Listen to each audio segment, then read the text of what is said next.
What's up, guys? Today we're going to be looking at the first-party Gamecube controllers, as I promised. I did a video on third-party ones, which was more of a, like they were third-party controllers for the Wii and Wii U that more resembled the original Gamecube controllers. But anyway, these are the OGs, as the cool kids would say. I'm not allowed to say because I am not cool. But anyway, the Gamecube controller is pretty much like holding a pair of boobs in your hand, and you can just play with the nipple right there. I'm a virgin, so I can't speak from experience. But anyway, so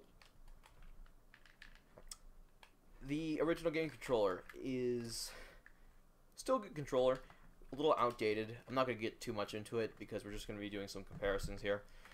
It's got a black cord, as was pretty much the standard, and the cord is about 2 feet long, 2.5. Not too long because back in the day when we had tube TVs, you were pretty much sitting right up to it anyway, causing a bunch of vision problems for many of us. So yeah, that sucked. But there were some solutions like extension controllers, extension cords, which I mean didn't solve really the problem, and wireless ones, which didn't solve the problem of TV was just too damn small. But yeah, aside from that, pretty good controller. The wings on the side are stretched out a little bit nicely, so you do get some nice little finger room at the bottom there.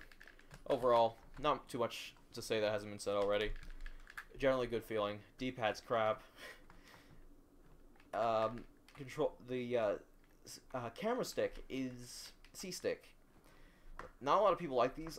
I like it. I don't think it's very good for things like some first-person shooters, but for like action-adventure games when you're controlling the camera, this like Wind Waker feels great. Just controls really nicely, better than how it might have controls with this. Like a lot of people say, oh, they should have just put that there, but it just doesn't feel as.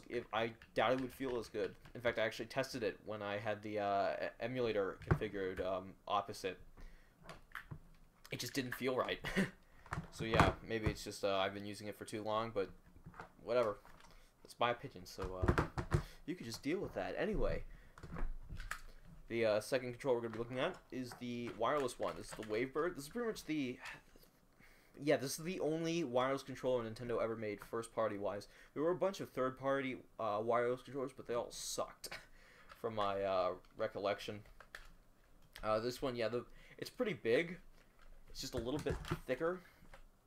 It's kind of hard to see, but yeah, it just on the back mainly.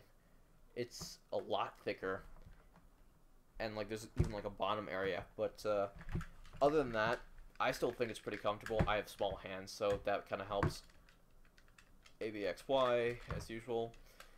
L and R and Z. C-stick. D-pad's still crap. Don't use it. Why did you make it like this, guys? Anyway. You also had this frequency tuner to so that you couldn't, because it didn't really have a sync. Like, there wasn't wireless functionality built into the console, and they weren't done by USB either. It was just the sync feature that like all the things were all the adapters that came with this thing looked alike, and they weren't just like bound to one. So if you lost one adapter, it wasn't like the controller was completely ruined either. You could just set it to a different frequency. Or actually set it to the same frequency, and then set the, as you had it before, and set the other one to the same frequency. So, yeah, you can just keep using it like that. But, yeah, pretty good. My adapter stopped, like, connecting properly. Like, if I hold it at a specific angle, kind of in, it looks like it's powered on, but if I push it in all the way, it doesn't. So, yeah, I gotta fix that. But anyway, overall, wireless controller, pretty good. They're not making any new ones, despite bringing back the game controller, which I think is asinine. But yeah, we'll just get into that in a bit. Maybe, I don't know. Kind of tired. Anyway, so this is kind of an interesting one. So they're actually still making them. Yeah, they're actually still making not the new Smash ones, the original. They feel just like the original out of the box did. I mean. To what I can tell, I haven't touched a brand new one that felt just like the original out of the box in, God, so long, because I usually grew up in the third-party ones, and by the time I could like have the money to buy brand new ones, they didn't sell them, or if they did, they were on eBay brand new for like $80 or $60. So yeah, not paying that much. Even though I love the GameCube controllers to death, but apparently you can get them for $30 on Amazon. Shipped from Japan. So yeah, that's kind of great. So yeah, they white cord this time around, and they give you a lot of it. They give you a lot more, about a foot more than, at least about a foot and a half more maybe, than the original one did.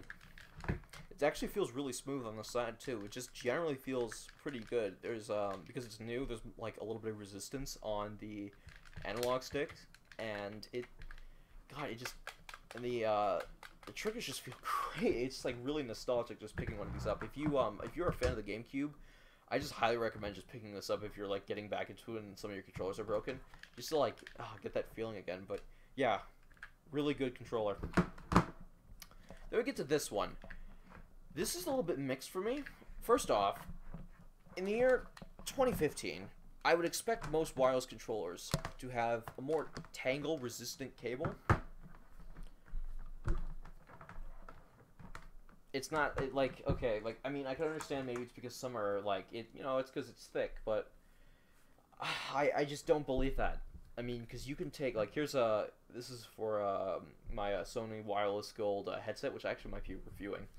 But anyway, this is one of the detachable cables. Look at this. So I'm just balling it up. Now watch this. Well, actually, let's try that again. Sorry. Untangled itself, for the most part at least. I think I actually got it pretty good in there. But yeah, there's no tangle resistance on the new one at all, which I'm no way. Also, again, no new wireless ones. They're charging $30 for this. It's not even wireless. I mean, okay, if it was wireless, awesome. That totally justifies the price. But $30, I mean, this one it's just kind of a niche. But I don't know. Again, you can get controllers for $15 used for the GameCube probably now, because these have pretty much flooded the market as of now. Before they were scarce as hell. Now they're everywhere. So controller prices have settled down. Other than that, it actually feels a lot different. It's more rougher. It just feels rougher and more coarse in the hands. It doesn't feel uncomfortable, but it just feels different. You'll get used to it as you play it with it a little longer. I was just playing Star Fox Adventures with it for the past, I want to say 2-3 hours. Anyway, the buttons are a little bit more resistant, and they don't feel really as good. They're also a lot more quiet. If you compare that to the white one. This is the white one. Black one. White one. Yeah, so they don't have that much of a bounce, especially for the B button. It just kind of almost feels spongy. Analog sticks feel like they have more resistance than the white one does new. And maybe because I haven't broken it in yet, but yeah, it just doesn't. Yeah, it's just a little bit more resistance than I would like. And the D-pad's still crap. Come on. God damn it, guys. Just look at this. 1, 2, 3, 4. 4 terrible D-pads. Just get it together. Damn. The other thing, last one. Actually, just take a listen. Here's the white one for the analog triggers. Here's the black one.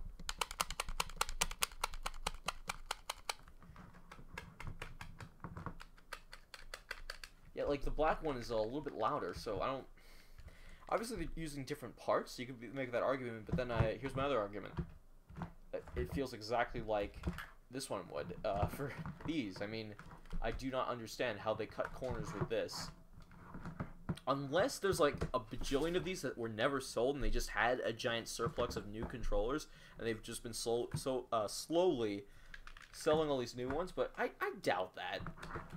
They obviously want to cut corners, and still, this one's more expensive than this on Amazon currently, which is ridiculous. Ugh. But yeah, these are the controllers you can use with Smash. Overall, I'm happy with the selection. I still wish there would be another wireless one that I didn't have to get used. I could get one brand new, but yeah, I mean, I might actually just try to mod one of the, like, I might try to actually mod this controller to be wireless, but with these buttons, just to file it and use the game controller on a bunch of games, because Wind Waker HD is actually on the Wii U, but you can't use like the classic controller, which with the Mayflash adapter, you can actually plug this into it, and it'll think it's a classic controller, but it's really the GameCube controller, and it binds the button correctly. You just have a few buttons less than the classic controller would, but yeah, it's not supported for Wind Waker HD, so that's a little annoying. God, I would have liked to play it with that. There's always emulation, so. But anyway, guys, like this video if you like it, dislike it if you dislike it, telling me any criticism, or just calling me a moron. That's always nice. Anyway, I do appreciate comments nonetheless. Alright, guys. Sorry I haven't been getting videos out again. I gotta stop apologizing, just gotta start pushing out those videos. I've been getting some done. There's just a large list of stuff I gotta go through. So yeah, thank you for sticking with me so far, and I'll see you next time. I'm out.